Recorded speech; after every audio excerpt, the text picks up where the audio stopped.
नमस्कार, स्वागत है आप सभी का। आपके साथ मैं हूं स्वप्निल। बुलेटिन में आज बात होगी किसान आंदोलन की। किसानों से बातचीत से पहले प्रधानमंत्री ने एक हाई लेवल मीटिंग की। साथ ही बताएंगे पंचायत के आखिरी रण के बारे में जिसके लिए मतदान जारी है, और बात होगी हाईकोर्ट में हुई सुनवाइयों की। आज जो सुनवाइयां हुई हैं, क्या खबरें हाईकोर्ट से निकलकर आ रही हैं मामलों की, वो बताएंगे और दिखाएंगे घूसखोर पटवारी की पूरी पटकथा। और इस वक्त कांग्रेस कार्यालय का उद्घाटन कार्यक्रम चल रहा है। सीधी तस्वीरें हमें मिल रही हैं, आप तक पहुंचाएंगे। इस वक्त पीसीसी चीफ गोविंद सिंह डोटासरा बोल रहे हैं। कभी कोई अध्यक्ष बनता है तो फिर दूसरे के घर में वो नहीं जाता है। तो आज एक मौका है जो मैंने अवसर का लाभ उठाया है संगठन के नाते, कि माननीय मुख्यमंत्री जी भी हैं, अजय माकन जी भी हैं, शांति धारीवाल जी भी हैं, और आज ये जो शिवगंज नगर सिरोही का कांग्रेस पार्टी का कार्यालय है, इसके उद्घाटन के अवसर के ऊपर आज से हम इसकी शुरुआत करते हैं। और आने वाले इस समय में 2 साल, 1.5 साल, 3 साल के अंदर अंदर हम चाहेंगे कि प्रत्येक जिले में हमारा कांग्रेस पार्टी का कार्यालय हो, और नगर या ब्लॉक कांग्रेस कमेटी के कार्यालय भी ज्यादा से ज्यादा बने, जिससे कांग्रेस का कार्यकर्ता ये महसूस कर सके कि हाँ, मेरा एक दफ्तर है, मैं जाकर के मेरी पार्टी के नेताओं से वह चर्चा करूंगा, मेरी विचारधारा को रखूंगा। मैं समझता हूं राहुल जी और सोनिया जी का भी यही संदेश है। अजय माकन साहब भी हमें मार्गदर्शन देंगे कि हमें किस प्रकार से बढ़ना है, और माननीय मुख्यमंत्री जी तो आज जब उद्घाटन करता ही हैं, तो मैं समझता हूं, मैं उम्मीद करता हूं कि कांग्रेस पार्टी के कार्यकर्ताओं की मंशा के अनुरूप, उनकी भावनाओं के अनुरूप हम लोग प्रदेश में विभिन्न जगहों पर प्रदेश कांग्रेस कमेटी के तत्वाधान में हम सब कांग्रेस पार्टी के कार्यालयों को बनाएंगे और इसी प्रकार से उद्घाटन करेंगे। आज समय दिया सैम जी, आपका बहुत बहुत धन्यवाद। हम सबको याद किया और एक अच्छा काम आपने किया है। कांग्रेस पार्टी के कार्यकर्ताओं की भावनाओं के अनुरूप आपने काम किया है। इसके लिए प्रदेश कांग्रेस कमेटी की तरफ से आपको बहुत बहुत साधुवाद, बहुत बहुत धन्यवाद। जय हिंद, जय भारत।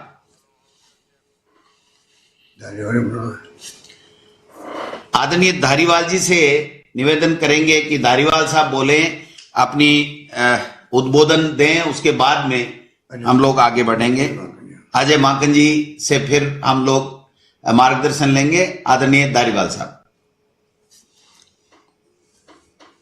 लोकप्रिय मुख्यमंत्री आदरणीय गहलोत साहब तथा हमारे प्रभारी सचिव ऑल इंडिया कांग्रेस कमेटी के साहब और संयम जी मेरे मित्र हैं, तथा राज्यसभा के सदस्य डांगी साहब, पूर्व विधायक, जिला कांग्रेस कमेटी के अध्यक्ष, शहर जिला कांग्रेस कमेटी के अध्यक्ष, शहर के भी अध्यक्ष, और नगर पालिकाओं के पार्षदगण, सभापतिगण, जिला प्रमुख, उप प्रमुख, सभी जो भी उपस्थित हैं, मैं सबको संबोधित कर रहा हूं। मोटे तौर पर ये भवन जो बनाया गया है संयम जी के और उनके साथियों के द्वारा, ये निश्चित तौर पर कांग्रेस जनों को एक प्रेरणा देगा।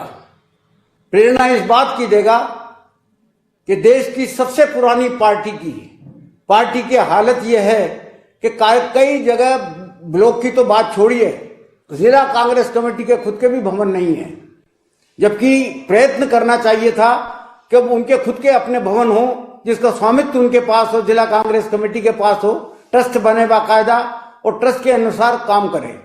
ये प्रेरणा निश्चित तौर पर जो है, मैं संयम जी को बधाई देता हूं, उनके सभी साथियों को बधाई देता हूं कि उनके इस प्रयास से निश्चित तौर पर हर जगह जो है इस बात को कांग्रेस जन अपने मन में उतारेगा। जहां तक सवाल इस बात का है कि इतनी स्वयं के भवन, जैसे मैं कोटा से आता हूं,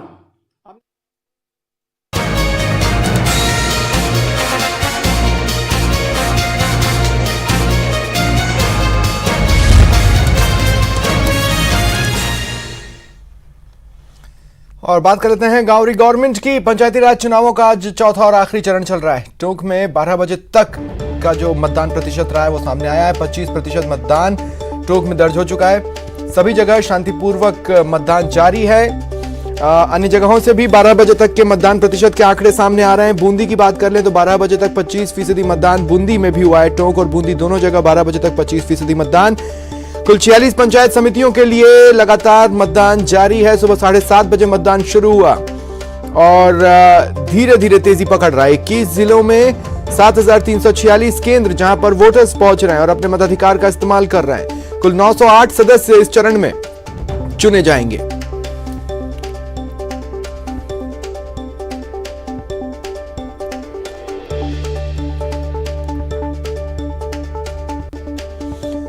और 21 जिले, 46 पंचायत समितियां, सुबह 7:30 बजे से मतदान जारी है। 6 तस्वीरें आप देख रहे हैं मतदान की। उदयपुर, अजमेर, बीकानेर, डूंगरपुर, चित्तौड़गढ़ और पाली की। ठंड है लेकिन इतनी नहीं कि मतदान में बाधा बने। वोटिंग के लिए मतदाता उमड़ रहे हैं। दिन चढ़ने के साथ ही वोटर्स की भारी भीड़ भी देखी जा रही है। पोलिंग बूथों पर हेल्थ गाइडलाइंस का भी खास ख्याल रखा जा रहा है। और अब 4 और तस्वीरें देखिए किस तरह से मतदान चल रहा है, किस तरह से मतदाताओं में उत्साह है। इन 4 तस्वीरों में आप देख पा रहे हैं जो कि प्रदेश के अलग अलग हिस्सों से आई हैं। झालावाड़, प्रतापगढ़, हनुमानगढ़ और बाड़मेर की ये तस्वीरें। और अजमेर की बात करें तो यहां प्रशासन अलर्ट है। कलेक्टर और एसपी पोलिंग बूथों का दौरा कर रहे हैं। सिलोरा मतदान केंद्र की व्यवस्था देखने पहुंचे। इस दौरान मतदाताओं से भी बातचीत की। और रही पंचायत समिति में आखिरी चरण का मतदान चल रहा है, जिला परिषद पंचायत समिति का। और सभी जगह कोविड प्रोटोकॉल की पालना हो ये सुनिश्चित किया जा रहा है। और सभी अधिकारी राउंड पे हैं और लोग सोशल डिस्टेंसिंग, मास्क और हैंड सैनिटाइजेशन इसकी पालना करें, इसकी व्यवस्था खासतौर से सुनिश्चित है। और सभी जगह शांतिपूर्वक मतदान चल रहा है। जैसे कोरोना का दौर चल रहा है, केवल पुलिस ही नहीं, मुझे लगता है कि हर व्यक्ति, हर कर्मचारी जो है वो दोहरी भूमिका में है। आप सब भी अपना पत्रकारिता भी कर रहे हैं, साथ में लोगों को कोरोना के लिए जागरूक भी कर रहे हैं। लगभग हर व्यक्ति इस समय डबल भूमिका में है और मुझे खुशी है कि पुलिसकर्मी भी है, अपनी दोनों भूमिकाओं को समझ भी रहे हैं और पूरी मेहनत के साथ में उसको पूरा करने की कोशिश भी कर रहे हैं। और बीकानेर में किस तरह से मतदान चल रहा है, जायजा लिया हमारे सहयोगी ने। चुनाव की सरगर्मी तेज है तो मतदान की प्रक्रिया भी चालू है। लोग किसे वोट करेंगे ये तो मतपेटियों में बंद हो जाएगा, लेकिन उम्मीदें काफी है क्योंकि विकास की जो बातें कही जाती है वो पूरी हुई है या नहीं हुई है, और क्या कुछ मुद्दे हैं विकास के। कुछ लोग हमारे साथ में हैं। क्या कुछ लूनकरण सर की अगर बात कर लें तो गांव की सरकार चुनने के लिए ऐसी क्या कुछ चीजें हैं जो पूरी होनी चाहिए, उन पूरी पर खरी उतरने के लिए प्रत्याशियों को क्या कुछ करना पड़ना होना चाहिए, उसके लिए हमारे उनसे बात कर लेते हैं। सर आप बताइए क्या कुछ मुद्दे हैं लूनकरण सर की, अगर पंचायत समिति की बात कर ले तो जो मुद्दे भी पूरे नहीं हुए और आमजन तक फायदा नहीं पहुंच पा रहे। देखिए, असल में 5 साल में ऐसे कोई काम थे जिनको लेके जनता सोचती थी कि कांग्रेस का बोर्ड रहे और काम और कांग्रेस का बोर्ड था, लेकिन इसके बावजूद वो सब काम नहीं हो पाए। आज भी कस्बे में नालियां, बहुत सारी जगह पर सीवर की समस्या, सड़कें नहीं है, रोड लाइट नहीं है, एक हमारा भ्रमण चिकित्सालय बंद पड़ा है और सीएचसी सबसे बड़ी सेंटर पॉइंट है, विधानसभा क्षेत्र का भी सेंटर है लूनकरण सर। इसके बावजूद आज भी सीएचसी में डॉक्टर नहीं है। तो इन सब बातों को लेकर कस्बे में आक्रोश है और लोगों ने स्वतंत्र प्रत्याशियों के प्रति अपना एक मन बना रखा है। बिल्कुल मन बना रखा है और मतदाता तो सब जानते हैं क्योंकि उनकी जो समस्याएं होती है वो पूरी नहीं होती है, तो उसके बाद में उनका जो दर्द है वो झलकता है। आपको क्या लगता है ये जो समस्या भाई साहब ने बताई थी और उसके बाद में जहाँ पार्टियों की, हम किसी भी पार्टी की बात नहीं करें, पार्टी के प्रत्याशी आते हैं, क्या गाँव के अंदर जाते हैं, क्या मुद्दे उनके सुनते हैं, क्या पूरे होते हैं? देखिए साहब, जब चुनाव आते हैं तब सभी अपनी अपनी तरफ से विकास के कार्य कराने की बात करते हैं, लेकिन धरातल की अगर बात की जाए तो जो काम एशिया की सबसे बड़ी ग्राम पंचायत है लूनकरण सर और सबसे ज्यादा मतदाता है यहाँ पे, लेकिन आपके सामने देख रहे हैं ये रोड है तो यहाँ पे रोड लाइटें नहीं है, सिविल यहाँ ये जो नाली निकल रही है ये आगे रेलवे क्रॉसिंग पे जाके बंद हो जाती है, तो ना पानी की निकासी है, ना स्वच्छ पेयजल की यहाँ पे व्यवस्था है और सड़कों की हर तरीके से देखें तो ये कस्बा अभी भी बहुत ज्यादा पिछड़ा हुआ है। कैमरामैन धीरज जोशी के साथ सतवीर सिंह राठौर, न्यूज 18 लूनकरण सर। और इस वक्त मेरे कुछ सहयोगी मेरे साथ जुड़ रहे हैं। बीकानेर से सतवीर मेरे साथ जुड़ रहे हैं, अजमेर से अभिजीत दवे मेरे साथ जुड़ रहे हैं, उदयपुर से कपिल श्रीमाली मेरे साथ जुड़ रहे हैं। सतवीर, सबसे पहले मैं आपके पास आ रहा हूं, कहां तक पहुंचा मतदान प्रतिशत का कारवां? जो आखिरी आंकड़ा जारी हुआ क्या रहा?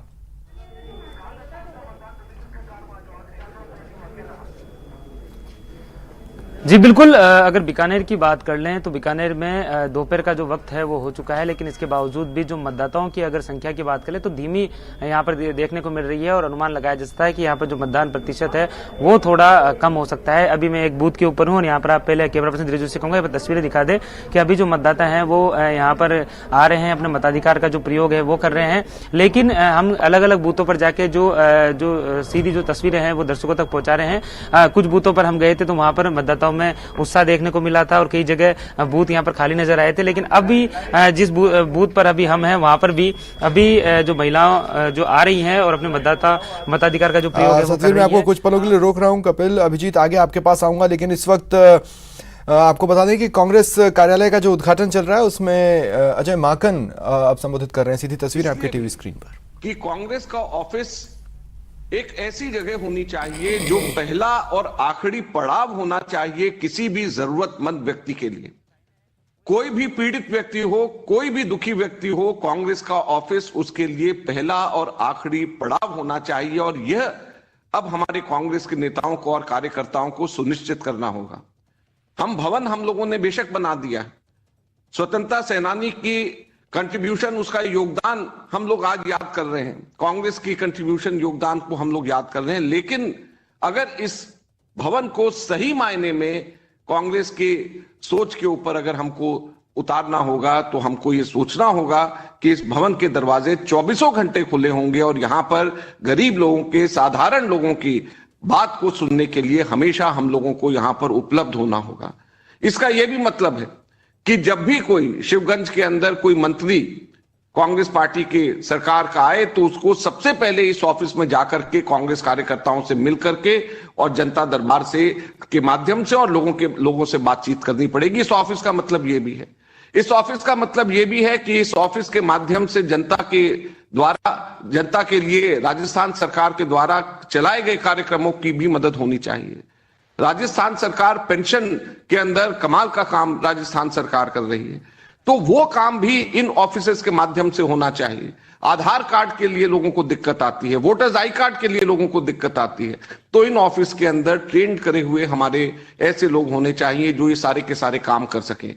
जैसे मैंने कहा कि किसी भी गरीब व्यक्ति के लिए पहला और आखिरी पड़ाव ये कांग्रेस का ऑफिस होना चाहिए। इस भावना के साथ में हमको इस ऑफिस में काम करना चाहिए। कांग्रेस के मीटिंग्स भी यहां पर होनी चाहिए, हमारी ब्लॉक्स की मीटिंग्स यहां पर होनी चाहिए, हर महीने बार होनी चाहिए, मिनट्स लगने चाहिए और ऑफिस होने की वजह से सब चीजें यहां पे संभाल करके रखी जा सकती हैं।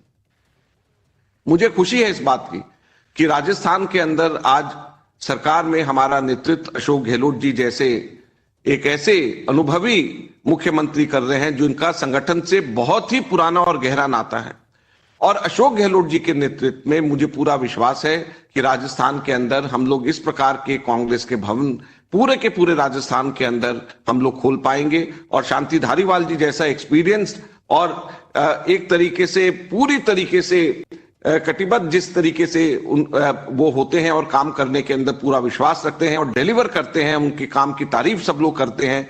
मैंने हर विधायक से, हर कांग्रेस कार्यकर्ता के मुंह से धारीवाल जी के बारे में, उनके काम करने के तरीके के बारे में तारीफ सुनी है और मैं उम्मीद करता हूं कि इसी तारीफ के अनुसार धारीवाल साहब और अशोक गहलोत जी के नेतृत्व में कांग्रेस के ऑफिसेस पूरे राजस्थान के अंदर हम अलग अलग जगहों के ऊपर और खोल पाएंगे और जिसकी शुरुआत आज यहाँ पे संयम लोढ़ा जी ने किया है। हम ऑफिस भी खोलें और ऑफिस के अंदर सही मायने के अंदर कांग्रेस की भावना के साथ में भी हम लोग आगे चलें। अच्छी बात यह है कि गोविंद सिंह डोटासरा जैसा प्रदेश अध्यक्ष हम लोगों को मिला है, जो काम करने वाले हैं, सबको साथ लेकर के चलने वाले हैं, सबकी बात सुनने वाले हैं और जमीन से जुड़े हुए जिला अध्यक्ष और उससे पहले यूथ कांग्रेस NSY से निकले हुए 3-3 बार के चुने हुए विधायक हैं। तो जब ऐसे सबके सब लोग हम लोगों के राजस्थान में सब साथ हैं तो कोई कारण नहीं है कि कांग्रेस पार्टी संगठन के तौर के ऊपर और मजबूत होगी और इसके अंदर इस तरीके के ऑफिसेज एक बहुत बड़ा योगदान उसके अंदर करेंगे। मैं संयम भाई आपको फिर से बहुत बहुत बधाई और बहुत बहुत धन्यवाद देता हूं। सभी कांग्रेस के कार्यकर्ताओं को शिवगंज के अंदर सिरोही में बहुत बहुत धन्यवाद। जय हिंद, जय भारत।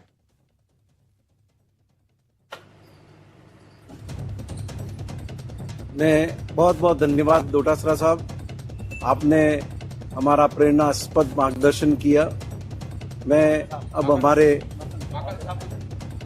माखन साहब को बहुत बहुत धन्यवाद। मैं अब हमारे जननायक राजस्थान की यशस्वी मुख्यमंत्री अशोक गहलोत साहब से विनती करूंगा कि वे हमारा मार्गदर्शन करें।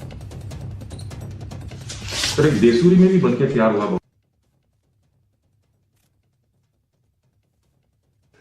वो भी उद्घाटन की बात कर रहे हैं।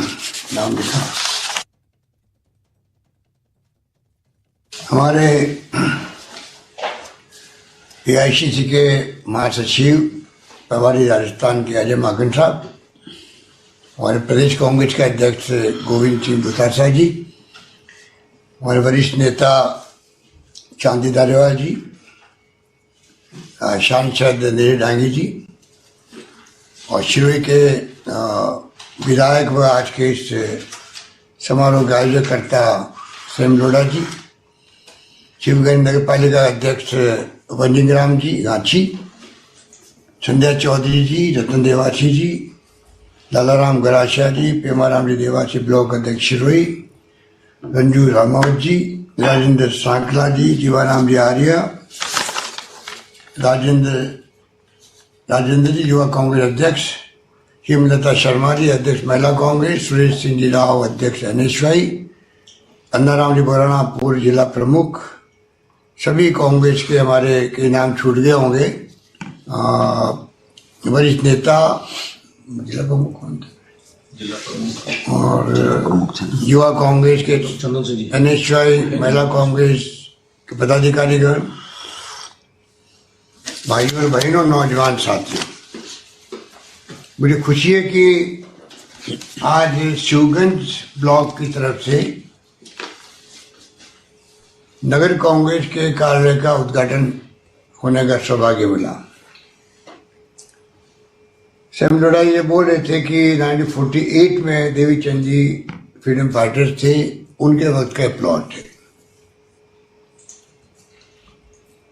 उसी से अंदाज कर सकते हैं कि विरासत में ये प्लॉट मिला और सैम लोढ़ा ने और उनके साथियों ने संकल्प व्यक्त किया कि हमें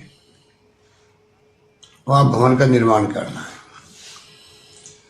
ये भवन जैसे धारीवाली कह रहे थे, एक संदेश देगा, प्रेरणा देगा, और जगह भवन बने।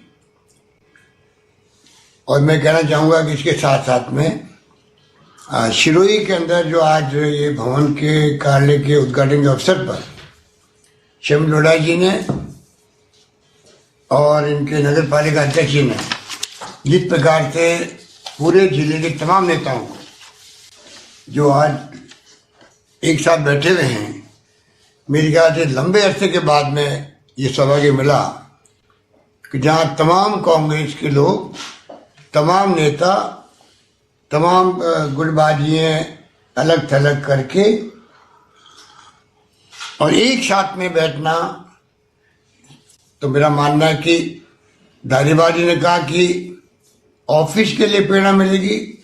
मैं कहना चाहूँगा ऑफिस के साथ साथ में कांग्रेस की एकता कैसे हो हर जिले के अंदर, हर ब्लॉक के अंदर, राजस्थान के अंदर, उसका सूत्रपात भी आज आपकी शिवगंज से और शिरोई से होने जा रहा है। उसके लिए आप सब बधाई के पात्र हैं और मैं उम्मीद करता हूं कि इस भावना को, चाहे वो ऑफिस बनाने की भावना हो, चाहे वो एकता की भावना हो, इसको आगे रख के हमें बढ़ना है। और मुझे यकीन है कि हमारे प्रदेश कांग्रेस अध्यक्ष इस काम को एक संकल्प के रूप में एक कमेटी बना करके बाकायदा, जैसे AICC बनाई थी, अजय माकन जी को मालूम है कि पूरे देश के अंदर जहाँ जहाँ भवन बनाए हुए हैं वो प्रॉपर्टीज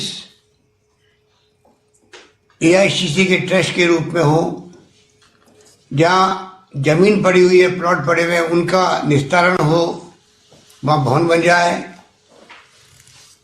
जितनी प्रॉपर्टी कांग्रेस की है, क्योंकि तमिलनाडु जैसी जगहों में, बम्बई जैसी जगहों में आपको बड़े बड़े भवन बने मिलेंगे, देखने को मिलेंगे, जहाँ पर उस जमाने के अंदर लोगों ने अच्छे भवन बनाए। और कई जगह देश के अंदर, ब्लॉक में भी, जिले में भी और प्रदेश के अंदर भवन बने हुए हैं, पर बहुत कम जगह बने हुए हैं। हमने 70 साल तक शासन में रहे हम लोग, इस काम में हम लोग पीछे रहे, परंतु कोई चिंता की बात नहीं है। अभी जो बीजेपी ने भवन बनाए हैं पूरे देश के अंदर, हर जिले में बना रहे हैं, हर ब्लॉक में बना रहे हैं, और उनके लिए पैसा आता दिल्ली से।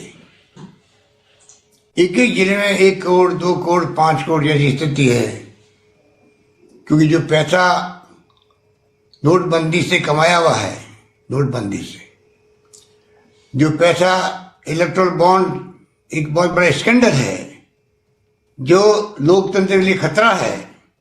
एक पार्टी को आप इंडस्ट्रियलिस्ट चाहे तो 90 करोड़ दे और दूसरी पार्टियों में बांट दे 10 करोड़, तो वो पूछने वाला नहीं है। इलेक्ट्रोल बॉन्ड अपना अपने इतना बड़ा स्कैंडल है, और मैं कहता हूं डेमोक्रेसी का खतरा है, उसके अपने मायने हैं। पर चाहे जुडिशरी हो, कोई तैयार नहीं है कि उसके बारे में क्या टिप्पणी करें, क्या फैसले करें। पीएम केयर फंड बन सकते हैं इस देश के अंदर, अनहोनी है। देश में कभी भी ना सीएम केयर फंड ना पीएम केयर फंड बन सकते हैं। नरेंद्र मोदी जी ने पीएम केयर फंड बनाया, कोई 100 करोड़ दे रहा है, कोई 500 करोड़ दे रहा है, कोई पूछने वाला नहीं। उसकी जांच कोई नहीं कर सकता, ना सीएजी कर सकती है, ना कोई जांच हो सकती है। इस प्रकार की जो स्थिति बनी देश के अंदर, आज देश में डेमोक्रेसी को बहुत बड़ा खतरा है, ये हमें समझना पड़ेगा। और आप लोग खुद देखते होंगे कि किस प्रकार CBI, ED, income tax, judiciary, तमाम संस्थाएं जो है जिस रूप में आज काम कर रही है, कुछ अंदाज कर सकते हो कि अगर कांग्रेस जो आज दिख रही है मुझे शिवगंज के अंदर, ये मैं दिल से कह रहा हूं क्योंकि मैं एनएसए में था, तब से मैं शुरू आता हूं। राजेंद्र सांगला बैठे हुए यहाँ पर, ये मेरे वहां के इकाई के अध्यक्ष थे, कॉलेज के अध्यक्ष भी थे। तब से मेरा रिश्ता आपसे 47 साल का रिश्ता है, सिरोही से भी। आप सोच सकते हो कि मैं दिल से कह रहा हूं कि आज सैम लोढ़ा ने जो सबको बुला के जो एक संदेश दिया है, वो संदेश राजस्थान के कोने कोने में जाए, और किस प्रकार से हम लोग अधिक से अधिक जगह भवन बनाए हैं। पर हमें कोई बीजेपी की तरह पैसा नहीं आने वाला दिल्ली से हमारे पास में। वैसे भी आपको मालूम है कि सब पार्टियों को इन्होंने टाइट कर रखा है। कोई चंदा देना चाहता जेन्युइनली, तब भी उसके ऊपर पाबंदी है, पूछा जाता है आपने वहां पैसे कैसे दे दिया। हमारे वक्त में चंदा चाहे कांग्रेस को मिलता था, चाहे बीजेपी को मिलता था, चाहे सीपीआई सीपीएम को मिलता था। कांग्रेस नेता ने कभी नहीं पूछा कि आपने दूसरी पार्टी को चंदा क्यों दिया। आज वो वक्त नहीं है, आज तो बिल्कुल ही फासिस्टी तरीके हैं, अलोकतांत्रिक तरीके से सरकार चल रही है। लोग चिंता में हैं, घबराए हुए हैं, टेलीफोन पे बात करते हुए घबराते हैं कि व्हाट्सएप पे बात करो, फेस टाइम पे बात करो। जिस मुल्क में हालात बन जाए, उस मुल्क के सामने बहुत बड़े खतरे हैं। धर्म के नाम पर, जाति के नाम पर आप भड़का रहे हो, आप कामयाब हो सकते हो, पर देश को एक रखना व अखंड रखना बड़ी चुनौती है। इंदिरा गांधी ने अपनी जान दे दी, खालिस्तान ने बनने दिया आपके हमारे सामने। राजीव गांधी शहीद हो गए, 21वीं सेंचुरी की बात करते थे वो। कंप्यूटर, इंटरनेट, ईमेल, ये मोबाइल फोन आज हर हाथ के अंदर है, ये उनकी देन है। और जब राजीव गांधी की हत्या हुई थी तो सबसे पहले इतना मुझे करने वाला ये सैम लोढ़ा है। जब मैं कैंपेन कर रहा था चुनाव का, 91 के अंदर पार्लियामेंट का उम्मीदवार था, तब इसकी आंखों में आंसू आ गए। और किस प्रकार हमने, सबकी आंखों में आंसू आ रहे थे, किस प्रकार हमने वो टाइम निकाला हम जानते हैं। तो जिस पार्टी ने सादत दी हो इंदिरा गांधी जैसे महान नेता की, जिसे दुनिया में अपनी अमिट छाप छोड़ी, राजीव गांधी ने सादत दी हो, और ये आज के हुक्मरान कहते हैं कांग्रेस ने 60 साल में क्या किया। इससे बड़ी बेशर्मी बात कोई हो नहीं सकती। तो आप सोच सकते हो जनता को क्या संदेश देना चाहते हैं, वो आपके हमारे सामने है। इसलिए मैं कहना चाहूंगा कि ये जो स्थिति आज बना रखी है देश के अंदर, हमें समझना पड़ेगा कि अभी अजय माकन जी बात कर रहे थे, मेरे दिल की बात कही उन्होंने। मैं जब बना था पहली बार एनएसयू का अध्यक्ष 73 में, उसके बाद लगातार मैं एनएसयू का अध्यक्ष भी रहा, प्रदेश कांग्रेस का महामंत्री भी रहा, जोधपुर जिला कांग्रेस कमेटी का मैं अध्यक्ष भी रहा, एआईसीसी का महामंत्री रहा। मुझे संगठन में काम करने का हमेशा अवसर मिला है। और अजय माकन जी जो बोल रहे थे वही शब्द मेरे होते थे 85-86 के अंदर, जब मैं प्रदेश कांग्रेस का अध्यक्ष बन के आया। तो मैं हर ब्लॉक में जाके कहता था कि ये हमारे ऑफिस जो है ये जनता की आस्था के केंद्र बनने चाहिए। मेरे दिल की बात उन्होंने कही कि अगर कांग्रेस को मजबूत करना, आज ही मैं कहना चाहूँगा, अगर आप चाहते हैं कि कांग्रेस का वहाँ पर रिवाइवल हो तो अजय माकन का जो सूत्र है वही कांग्रेस जिंदा कर सकता है, रिवाइव कर सकता है, मजबूत कर सकता है। गांव में कितने अन्याय, अत्याचार, उत्पीड़न, रेप, कितनी घटनाएं होती है, आप सब रूबरू होते हैं, अखबार के माध्यम से देखते हैं हम लोग। अजय माकन जी ने काम गिनाए, कई काम ऐसे होते हैं जो कि लोगों को तकलीफ होती है लाइसेंस लेने के अंदर भी और अन्य कामों में। ये आज तक केंद्र बने ऑफिस, जिला कांग्रेस कमेटी का ऑफिस बने, ब्लॉक ऑफिस बने, जहाँ कोई उस इलाके का आदमी कोई तकलीफ में आ गया है, संकट में आ गया, अन्याय अत्याचार हो गया है और कोई समस्या आ गई तो उसको लगे कि मैं अगर ऑफिस में घुस गया तो मुझे कोई न कोई व्यक्ति मिलेगा, मेरी पैरवी करेगा और मुझे न्याय दिलाने में पूरी कोशिश करेगा। ये जिस दिन हमने करने में कामयाबी हासिल कर ली, उस दिन अपना आप ही कांग्रेस रिवाइव हो गई। चाहे ये कितनी बड़ी बड़ी बातें कर ले, धन बल के आधार पर सरकार गिराने के लिए षड्यंत्र कर लें, जो आपने देखा आप सबके आशीर्वाद से। अरे माकन जी तो हमारे साथ 34 दिन तक होटल में रहे, ये जानते हैं क्या क्या हो रहा था राजस्थान के अंदर और किस प्रकार हमारे विधायकों की जब मुलाकात हुई अमित शाह से, वहां पर धर्मेंद्र प्रधान बैठे हुए थे, इस्लाम क्या नाम उसका, सैयद जाफर इस्लाम जो अभी मेंबर पार्लियामेंट बन गए राज्यसभा के बीजेपी के, जो सिंधिया को भी ले गए थे बीजेपी के अंदर, वो बैठे हुए थे और हमारे विधायक बैठे हुए थे। 1 घंटा मुलाकात उनकी हुई और वो विधायक कहते हैं आकर के मुझे सब हमें शर्म आ रही थी कि कहाँ तो सरदार पटेल गृह मंत्री थे और कहाँ ये अमित शाह गृह मंत्री के रूप में बैठे हुए हमें मिठाई खिला रहे हैं, नमकीन खिला रहे हैं और हमारे धर्मेंद्र प्रधान हाईकोर्ट और सुप्रीम कोर्ट जजों से बात करने का नाटक कर रहे हैं हमारा हौसला बढ़ाने के लिए। और ये माहौल बना रहे थे वहां पर कि चिंता मत करो, मेरा 65 पॉइंट है, 4 सरकारें मैंने गिरा दी, 5 ये 6 गिरा के रहेंगे हम लोग, थोड़ा धैर्य रखो। इस प्रकार के माहौल के अंदर ये पूरा खेल खेला गया। ये तो सुरजेवाला जी थे, ये अजय माकन जी थे, अविनाश पांडे जी थे, वेणुगोपाल जी थे, ये तमाम लोग आगे बैठ गए और जो फैसले इन्होंने किए बर्खास्त करने के लोगों को, हमारे नेताओं को, ये नौबत आ गई, तब जाके सरकार बच पाई है। तो ये षड्यंत्र बीजेपी हर राज्य में कर रही है। महाराष्ट्र की बारी आने वाली है, लोग कहते हैं पता नहीं क्या होगा, राजस्थान में वापस गेम शुरू करने वाले हैं, ये इनकी सोच है। इस प्रकार से जो चुनी सरकारों को गिराने के षड्यंत्र करते हैं, इस राजस्थान की जनता ने उनको सबक सिखा दिया। पूरी राजस्थान प्रदेश की जनता चाहती थी सरकार जाने नहीं चाहिए।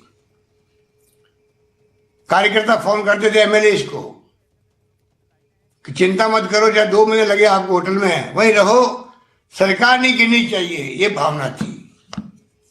तो आप सोच सकते हो कांग्रेस में आज भी दमखम है, कार्यकर्ताओं में, लोगों के अंदर सोच है।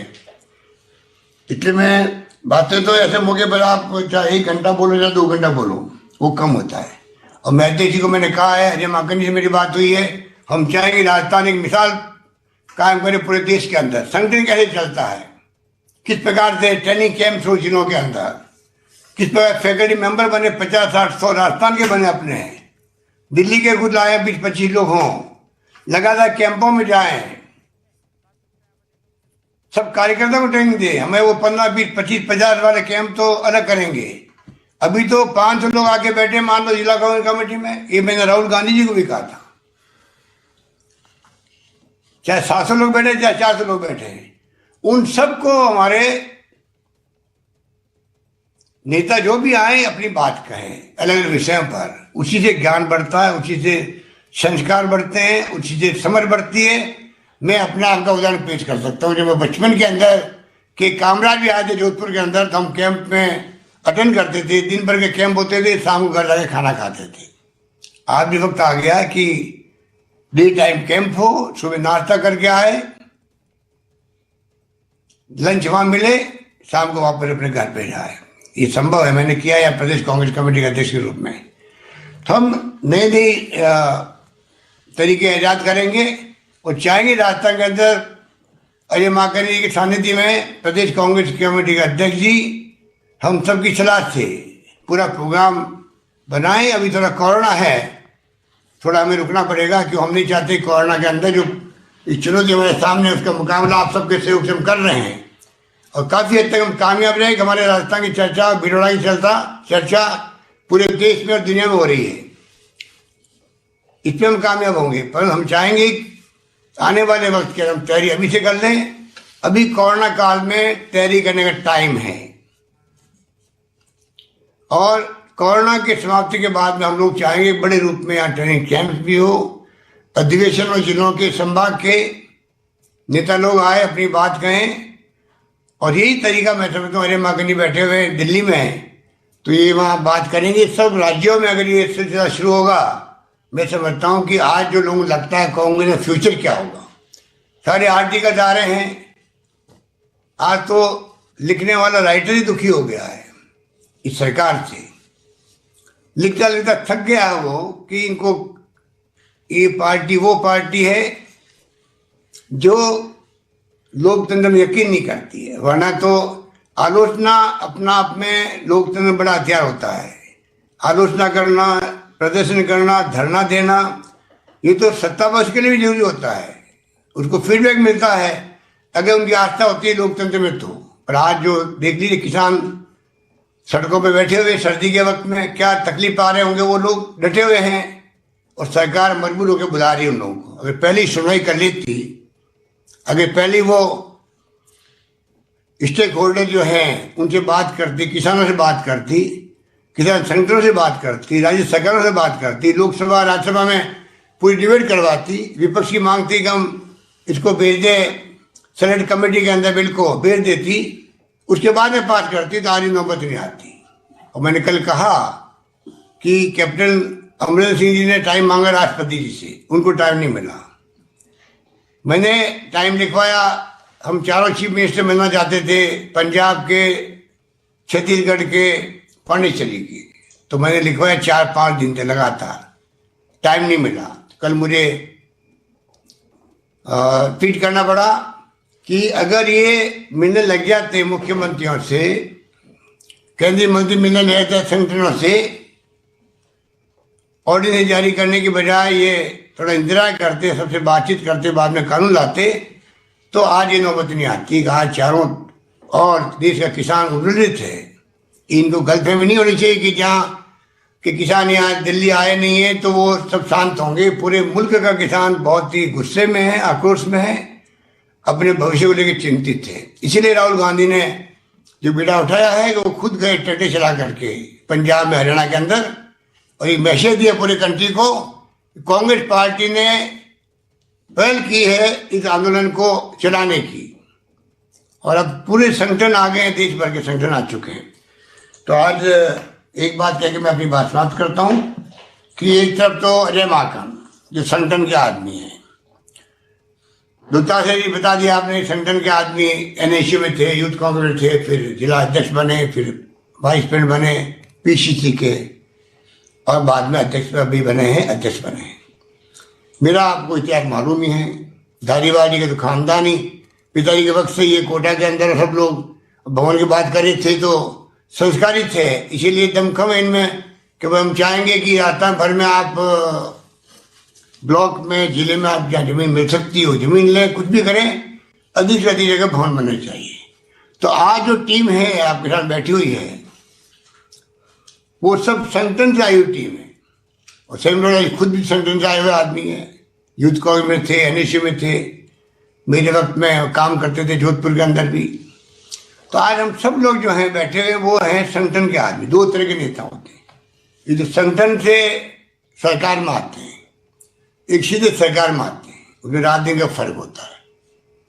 और अगर सीधे सरकार में आए हुए लोग होते हम लोग तो चाहे सेमलोरा जी आप ऑफिस बना लेते, हम आके उद्घाटन कर लेते, सब भाषण देते, पर आगे काम बढ़ता नहीं, आगे भावना जाती नहीं, क्योंकि संगठन के मार्ग से आए हुए हैं।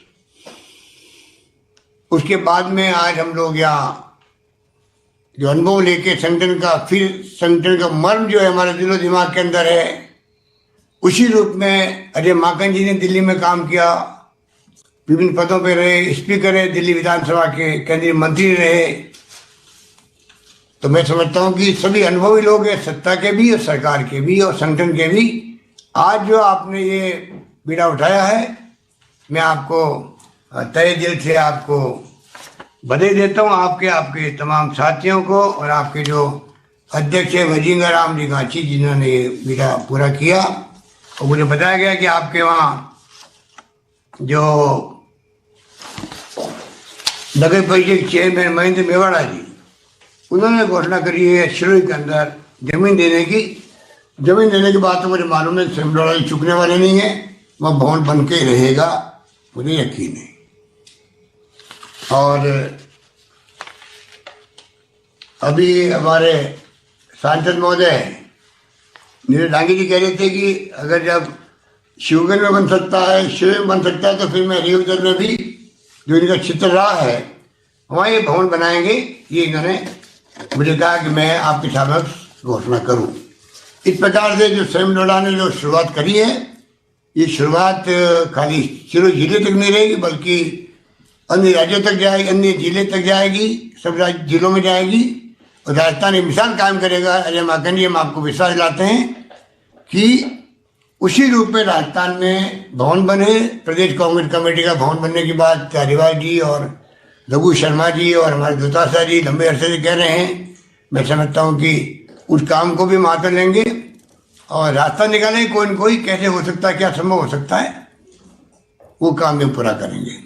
सीमित साधनों में उन्होंने पहला भेजा दिल्ली से अमित शाह जी ने, पूरे देश भर के अंदर जिलों में, ब्लॉक में।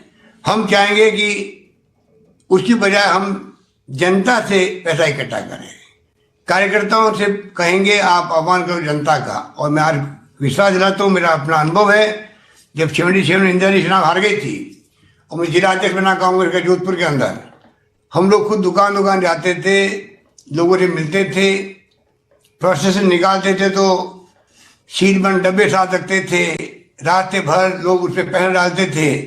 इस प्रकार से कांग्रेस चलाई नहीं बल्कि मजबूत करी। जो पैसा देगा उसको पैसा देगा तो फिर उनकी भावना जुड़ती है पार्टी के साथ, संगठन के साथ में।